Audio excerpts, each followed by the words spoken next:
Chapter 2 the lives of obsessive compulsives OCD वाले लोगों की जिंदगियां।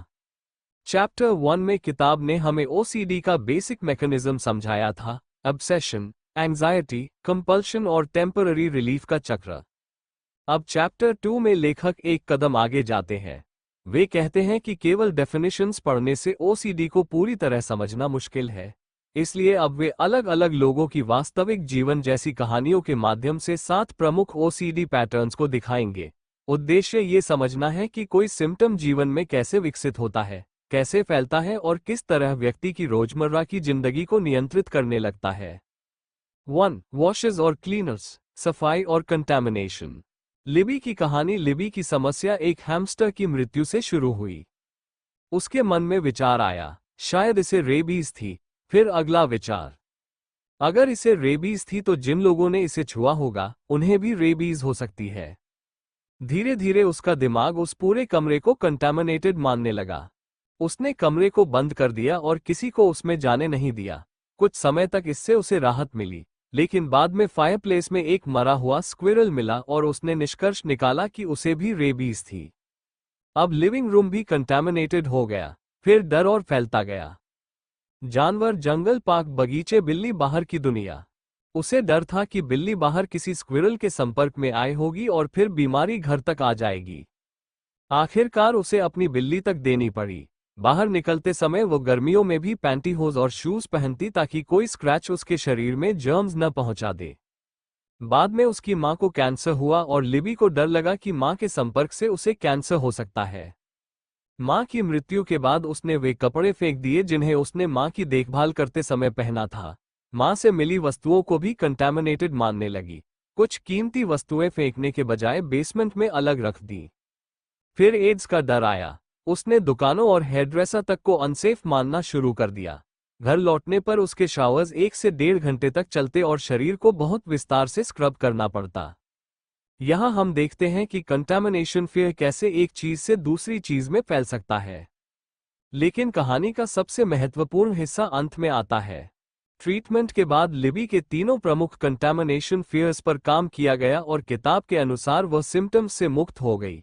वह फिर जंगल और पार्क्स में घूमने लगी और मां की सिल्वरवेयर इस्तेमाल कर सकी। कंटामिनेशन का असली विस्तार लेखक बताते हैं कि कंटामिनेशन केवल जर्म्स के बारे में होना जरूरी नहीं। किसी व्यक्ति को bodily fluids, public toilets, chemicals, flow बीमारी, कोई व्यक्ति, कोई जगह, कुछ भी कंटामिनेटेड लग सकता है। और ओसीडी में एक खास पैटर्न दिखाई देता है। कंटामिनेशन एक वस्तु से दूसरी वस्तु तक फैलती जाती है। उदाहरण, कुत्ता कंटामिनेटेड है। कुत्ता जिस घर में गया वो कंटामिनेटेड। वो सड़क कंटामिनेटेड। वो पार्क कंटामिनेटेड। वहां जाने वाले लोग कंटामिनेटेड। उनके घर की चीजें कंटामिनेटेड। इस तरह अवॉइडेंस की कोई सीमा नहीं रहती। और आखिर में व्यक्ति को लगता है कि पूरी दुनिया ही कंटामिनेटेड हो सकती है। तब वॉशिंग और क्लीनिंग सॉल्यूशन बन जाती है। जेरल्डीन, जहां कंटामिनेशन का संबंध जर्म से भी नहीं था। जेरल्डीन की कहानी इस कॉन्सेप्ट को और गहराई से दिखाती है। वो प्रेग्नेंट थी। एक दिन उसकी मां ने उसके पेट पर हाथ रखा। अचानक जेरल्डीन को उस जगह कंटामिनेटेड और डर्टी महसूस हुआ। बस यहीं से एक पूरी चेन शुरू हुई। अब मां कंटामिनेटेड थी। फिर मां से छुई हुई मेल कंटामिनेटेड। फिर मनी कंटामिनेटेड क्योंकि वह कई लोगों के हाथों से गुजरती थी। वह अपने पैसे तक डिसइंफेक्ट करने लगी। फिर कंटामिनेशन उसके पति तक पहुंच गई क्योंकि उसके हस्बैंड का कोवर्कर उसकी मां के पड़ोस में रहता था। पति घर आने से पहले एक एलाबोरेट डिकंटामिनेशन रूटीन फॉलो करता। काम से लौटना, कंटामिनेटेड क्लोथ्स उतारना, नहाना, साफ कपड़े पहनना, फिर घर में प्रवेश। जेरल्डीन को यहां तक लगता था कि मां से फोन पर बात करने से भी कंटामिनेशन फोन लाइंस के माध्यम से आ सकती है। किताब के अनुसार ट्रीटमेंट के बाद उसने इस समस्या पर सफलतापूर्वक काबू पाया और वर्षों बाद भी सिम्टम फ्री रही। सूजन, कंटामिनेटेड प्लेस। सूजन को जर्म से डर नहीं था। उसके लिए उसका होमटाउन ही कंटामिनेटेड था। वह अपनी मां और रिलेटिव से वर्षों तक नहीं मिली क्योंकि वे उसी शहर में रहते थे। बात इतनी आगे बढ़ी कि उस शहर में बनी क्लोथिंग का लेबल भी उसके लिए कंटामिनेशन का सोर्स बन गया। फिर उस शहर की सीरियल कंपनी का प्रोडक्ट बेचने वाले सुपरमार्केट्स भी प्रॉब्लम बन गए। इसलिए शॉपिंग तक कॉम्प्लिकेटेड हो गई। उसे अलग अलग सुपरमार्केट्स में जाना पड़ता ताकि कंटामिनेटेड आइटम्स से बच सके। ट्रीटमेंट के बाद वह अपने होम टाउन और पेरेंट्स से फिर मिलने लगी और सामान्य जीवन में लौट सकी। वॉशेस का मुख्य पैटर्न कंटामिनेशन का डर, अवॉइडेंस, फिर भी कंटामिनेशन का doubt, washing, cleaning, temporary safety, contamination. फिर किताब के चार्ट में इनके टिपिकल फेयर्स में मैं कंटामिनेटेड हूं, मैंने पर्याप्त वॉश नहीं किया, और कॉन्सिक्वेंसेज में बीमारी, मृत्यु, हमेशा एंजाइटी में रहने या कंट्रोल खोने का डर शामिल किया गया है। कॉमन कंपल्शंस में हैंड वॉशिंग, शावरिंग, क्लोथ्स बदलना और सर्फेसेस साफ करना शामिल है। 2. चेकर्स, बार बार चेकिंग। अब किताब चेकिंग पैटर्न पर आती है। डेविड की कहानी। डेविड टीनेज ईयर्स से ही परफेक्शन और चेकिंग को लेकर परेशान था। स्कूल में वो एक पैसेज को बार बार पढ़ता ताकि यह सुनिश्चित कर सके कि उसने उसे समझ लिया है। ऐसे लिखने के बाद हर लाइन को डजन्स ऑफ टाइम्स चेक करता। उसके लिए सिंपली मिस्टेक्स देखना पर्याप्त नहीं था, उसे परफेक्ट होना चाहिए था। बाद में घर खरीदने के बाद चेकिंग बढ़ गई। वह स्टोव चेक करता, इलेक्ट्रिकल अप्लायंसेस चेक करता, डोर्स, विंडोज कई बार चेक करता। उसके मन में डर रहता कि अगर रिचुअल पूरा नहीं किया तो घर जल सकता है या बर्गलर आ सकता है। लेकिन उसका ओसीडी यही नहीं रुका। ड्राइविंग करते समय उसे डर लगता, शायद मैंने किसी पेडेस्ट्रियन को हिट कर दिया। अगर सड़क पर कोई बम्प आया तो उसे लगता, शायद मैंने किसी इंसान को टक्कर मार दी। फिर वह वापस जाकर रोड चेक करता, कभी 2-3 घंटे तक। फिर घर लौटकर कार के व्हील्स पर ब्लड के निशान देखता। अगले दिन न्यूज़पेपर और रेडियो में हिट एंड रन एक्सीडेंट की खबर खोजता। धीरे धीरे डर इतना जनरलाइज हो गया कि वह किसी भी लिविंग क्रिएचर को एक्सीडेंटली हार्म करने से डरने लगा। यहां तक कि टॉयलेट फ्लश करने से पहले वह पानी में छोटे ऑर्गेनिजम्स खोजता कि कहीं वह उन्हें तो नहीं मार देगा। अपनी छोटी बेटी को कंक्रीट फ्लो पर उठाने से डरता कि कहीं वह गिर न जाए। उसके सिम्टम्स ट्रीटमेंट से पहले 5-6 घंटे प्रतिदिन तक पहुंच चुके थे। किताब के अनुसार ट्रीटमेंट के वर्षों बाद भी उसके केवल मामूली चेकिंग रिचुअल्स बचे थे। चेकर्स की असली खासियत, वॉशर्स और चेकर्स दोनों कंपल्शंस करते हैं, लेकिन मोटिवेशन अलग होती है। वॉशर, मुझे कंटामिनेशन हटानी है। चेकर, मुझे कैटास्ट्रोफी रोकनी है। चेकर के मन में अक्सर यह बिलीफ होता है, अगर मैंने ठीक से चेक नहीं किया तो कुछ भयानक होगा और उसकी जिम्मेदारी मेरी होगी।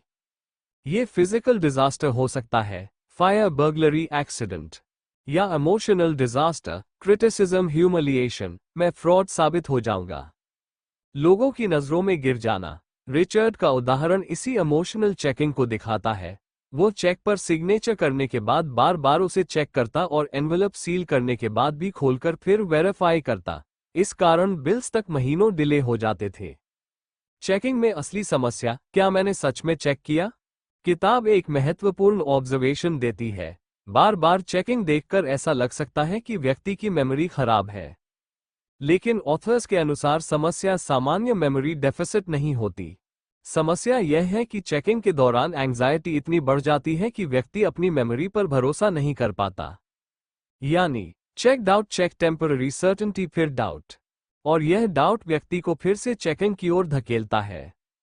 3. रिपीटर्स, एक बार और करो। अब तीसरा पैटर्न आता है। पॉल की कहानी। पॉल धार्मिक वातावरण में बड़ा हुआ था। लगभग 18 साल की उम्र में चर्च से निकलते समय अचानक उसके मन में वर्जिन मेरी की स्टैचू को गिराने की एक अनवांटेड इमेज आई। उसने इसे ब्लास्फेमस माना। फिर डर, भगवान मुझे पनिश करेंगे। इमेज बार बार आने लगी, गिल्ट और शेम बढ़ने लगी। फिर पॉल ने एक पैटर्न खोज लिया। जब इमेज आती, वो उस समय जो एक्शन कर रहा था उसे 4 बार रिपीट करता। धीरे धीरे 4 रेपिटिशंस उसके लिए अफेक्टिव लगने लगी। लेकिन रिचुअल में भी रूल्स थे। अगर सीक्वेंस में गलती हुई तो शुरुआत से रिपीट करना पड़ता। इसके साथ वो स्ट्रक्चर्ड प्रेयर भी करता, विशेष सीक्वेंस, एग्जैक्ट पॉजेज और इंटोनेशन के साथ। उसका रिचुअल इतना समय लेने लगा कि वो रोज 7-8 घंटे ऑब्सेशन से लड़ने या प्रेइंग रिचुअल्स में लगा देता था। रिपीटर्स और चेकर्स में अंतर, चेकर के पास एक रिलेटिवली लॉजिकल कनेक्शन दिखाई देता है। दरवाजा खुला है, कोई चोर आ सकता है, इसलिए लॉक चेक करो। लेकिन रिपीटर में कनेक्शन अक्सर मैजिकल होता है। मेरे मन में बुरा थॉट आया, मुझे यह एक्शन 4 बार करना है तभी कुछ बुरा नहीं होगा। यानी व्यक्ति स्वयं भी समझ सकता है कि यह लॉजिकल नहीं है, फिर भी अंदर से ऐसा महसूस होता है कि रिचुअल काम करता है। नैन्सी का उदाहरण यही दिखाता है। वो दिन में सैकड़ों बार ड्रेस और अनड्रेस करती थी क्योंकि उसे डर था कि अगर रिचुअल पूरा नहीं किया तो उसके पति या बेटी का एक्सीडेंट हो सकता है। जब उससे पूछा गया कि क्या वास्तव में उसे लगता है कि रिचुअल न करने से एक्सीडेंट होगा, उसका उत्तर एसेंशियली ये था, मुझे पता है लॉजिकली ये सेंस नहीं बनाता, लेकिन फिर भी ऐसा लगता है कि यह काम करता है। 4. ऑर्डरर्स, सब कुछ जस्ट राइट होना चाहिए। अब किताब ऑर्डरिंग की तरफ आती है। सारा की कहानी, सारा को घर की चीजें पर्टिकुलर अरेंजमेंट में चाहिए थी। कपड़े एक निश्चित एंगल और सीक्वेंस में, बेडस्प्रेड में एक रिंकल भी स्वीकार्य नहीं। पिल्स, पेपर्स और पेंसिल्स को कॉम्प्लेक्स पैटर्न्स में रखना। अगर किसी ने एक पिल भी छू ली तो पूरा अरेंजमेंट फिर से बनाना। सिमेट्री भी बहुत महत्वपूर्ण थी। यहाँ एक महत्वपूर्ण अंतर है। सारा को जरूरी नहीं कि कोई बड़ा डिजास्टर होने का डर हो। उसके अंदर मुख्य भावना है, यह सही नहीं है, यह परफेक्ट नहीं है, इसे ठीक करना है। किताब इसे टू सेट मैटर्स राइट की जरूरत के रूप में समझाती है। और यह सामान्य नीटनेस से अलग है। सामान्य व्यक्ति डेस्क थोड़ा स्ट्रेट इन कर सकता है, लेकिन ट्रू ऑर्डर के लिए वस्तु को केवल आधा इंच हिल जाना भी इंटेंस डिस्ट्रेस पैदा कर सकता है, और वह डिस्ट्रेस तब तक नहीं जाता जब तक वस्तु वापस सही जगह पर ना आ जाए। 5. होर्डर्स, शायद भविष्य में जरूरत पड़ जाए। अब होर्डिंग, किताब के अनुसार हर व्यक्ति कुछ बेकार चीजें जस्ट इन केस रख सकता है। समस्या तब गंभीर होती है जब कलेक्ट करना जीवन को कंट्रोल करने लगे और इतनी चीजें जमा हो जाएं कि रहने की जगह सैक्रिफाइस करनी पड़े। पीटर की कहानी। पीटर लगभग 30 वर्षों से न्यूज़पेपर्स, स्ट्रीट से उठाए पेपर्स और पुराने रिसीट्स जमा कर रहा था। इतनी चीजें हो गईं कि परिवार को दूसरा अपार्टमेंट रेंट करना पड़ा। फिर गैराज भर गया, फिर बेडरूम्स, अंत में पूरा घर कलेक्शन से भर गया। जब उसकी पत्नी कुछ चीजें फेंकती तो पीटर उन्हें गार्बेज डंप से वापस ले आता। होर्डर की खास बात यह है कि वो अक्सर अपने बिहेवियर से उतना परेशान नहीं होता जितना वॉशर या चेकर। उसके लिए समस्या यह नहीं होती, मैं ऐसा नहीं करना चाहता, बल्कि ये चीज कभी न कभी काम आ सकती है, और अगर कोई उसे चीजें छोड़ने के लिए मजबूर करे तो एंग्जाइटी पैदा होती है। 6. थिंकिंग रिचुअलाइजर्स, रिचुअल दिमाग के अंदर। अब हम एक बहुत महत्वपूर्ण कैटेगरी में आते हैं। यहाँ रिचुअल बाहर दिखाई नहीं देता। व्यक्ति का पूरा कंपल्शन थॉट्स और मेंटल सीक्वेंसेस के रूप में हो सकता है। बॉब की कहानी। बॉब को डर था कि कहीं वो बातचीत में किसी को अफेंड या हर्ट न कर दे। बातचीत के बाद वो पूरी कॉन्वर्सेशन को दिमाग में रिप्ले करता। मैंने स्माइल ठीक से किया था? क्या मैंने सामने वाले की फीलिंग्स को पर्याप्त महत्व दिया? क्या मैंने उसे बीच में काट दिया? फिर गिल्ट और सेल्फ क्रिटिसिज्म। इसके बाद वह भगवान से फॉरगिवनेस मांगने के लिए मेंटल प्रेयर करता।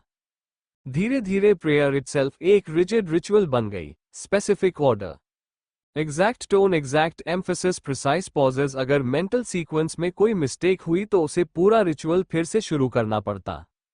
इसलिए मेंटल रिचुअल भी रिचुअल ही है। किसी व्यक्ति को बाहर से देखकर लग सकता है कि वह शांत बैठा है, जबकि अंदर वो कई घंटों से रिचुअल कर रहा हो। 7. वॉरियर्स और प्योर ऑब्सेशनल्स। यहाँ एक सटल डिस्टिंक्शन आती है। थिंकिंग रिचुअलाइजर के पास स्पेसिफिक मेंटल रूटीन होती है, लेकिन प्योर ऑब्सेशनल में व्यक्ति अक्सर डिस्ट्रेसिंग थॉट का जवाब इंटरनल आर्ग्यूमेंट्स, रीअश्योरेंस से देता है।